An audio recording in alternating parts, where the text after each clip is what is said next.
আসসালামু আলাইকুম। একটা কেক থেকে কিভাবে হচ্ছে খুব সহজে ২টা কেক ডেকোরেশন করা সম্ভব হয়। তো আজকে এই ভিডিও শেয়ার করব। অবশ্যই সবাই সম্পূর্ণ ভিডিও দেখবেন। কোনো প্রকারই স্কিপ করা যাবে না, কারণ এখানে অনেক টিপস এবং ট্রিক্স আছে যেগুলো হচ্ছে আপনাদের কাছে কাজে লাগবে। তো প্রথমে আমি ২ পাউন্ডের একটা কেক মেক করছিলাম, আর সম্পূর্ণ কেকটা ডেকোরেশন করছিলাম আর্টিফিশিয়াল ফ্লাওয়ার এবং আর্টিফিশিয়াল লিপ দিয়ে। তো ওইটা যেহেতু আমার বাসায় খাওয়ার জন্য মেক করছিলাম, তার জন্য হচ্ছে আর্টিফিশিয়াল ফ্লাওয়ার দিয়ে করছিলাম, আর যাতে করে আমি পরবর্তীতে ওই ফ্লাওয়ারগুলো তুলে নিয়ে আরও একটা কেকের ডিজাইন করতে পারি। তো এর জন্য হচ্ছে আমি প্রথমে আর্টিফিশিয়াল ফ্লাওয়ারগুলো কেকের উপর থেকে তুলে নিছি। তারপর হচ্ছে কেকের সাইডে একটা রাউন্ড শেপের বাটি বসে তারপর হচ্ছে কেকটাকে কেটে চাঁদ শেপ করে নিছি। আর এখন হচ্ছে ওপরে হচ্ছে একটা অয়েল ব্রাশ দিয়ে এই জিগজ্যাগ ডিজাইনটা করছি, যাতে করে আগের কেকের কালারটা একটু হলেও ডিফারেন্ট দেখা যায়। তো আগের কেকটা যেহেতু পিঙ্ক কালার আর হোয়াইট কালার কম্বিনেশন ছিল, তো এইটার মধ্যেও সেম একই রকম ছিল। এর জন্য হচ্ছে অয়েল ব্রাশ দিয়ে একটু টান দিয়ে এই ডিজাইনটা করা। তো এখানে হচ্ছে আমি স্টার নজেল দিয়ে এই বর্ডারটা দিয়ে নিচ্ছি। আর এই স্টার নজেলগুলো হচ্ছে নজেল বক্সের একদম ছোট সাইজের নজেল। তো এই ডিজাইনগুলো কিন্তু দেখতে অনেক বেশি সুন্দর লাগে।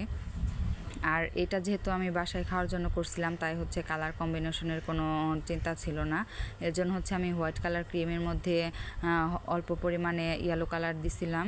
তো এরপরে হচ্ছে এই কালারটা পাইছি। তো ওপরে বর্ডার দিয়ে নেওয়া হয়ে গেছে। এখন হচ্ছে আমি সেম নজেল দিয়ে নিচে বর্ডার দিয়ে নেব। তো এই বর্ডার দেওয়া হয়ে গেলে হচ্ছে আমি কেকের ওপরেও হচ্ছে একটু ডট ডট করে স্টারের মতো শেপ করে নেব। আর এই কেকের সাইডে মানে হচ্ছে চাঁদ শেপের মধ্যে যে অ্যাঙ্গেলগুলো থাকে, ওইখানে হচ্ছে ফিনিশিং করতে অনেক বেশি ঝামেলা হয়। এর জন্য হচ্ছে আমি মূলত এই অয়েল ব্রাশ দিয়ে এই ডিজাইনটা করছি। তো এখানে হচ্ছে সেমভাবে বর্ডার দিতেছি। এখন হচ্ছে কেকের উপরে হচ্ছে একটু একটু করে ডট করে, মানে হালকা একটু করে প্রেস করে তারপর হচ্ছে হাতটা ছেড়ে দিলে এরকম হচ্ছে স্টারের মতো শেপ চলে আসবে। তো ওপরে দিয়ে নেওয়া হয়ে গেলে হচ্ছে এখন কেকের সাইড দিয়েও সেমভাবেই ডট ডট দেবো, যাতে করে বোঝা যায় যে স্টারের মতো। আর এইভাবে হচ্ছে ডেকোরেশন করলে অনেক বেশি সুন্দর লাগে।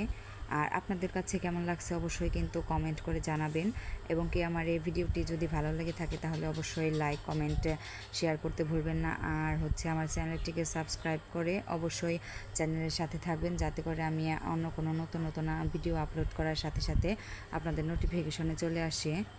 তো এখন হচ্ছে নজেলের কাজ শেষ হয়েছে। তো ওপর থেকে হচ্ছে আমি কিছু সুগার বল অ্যাড করে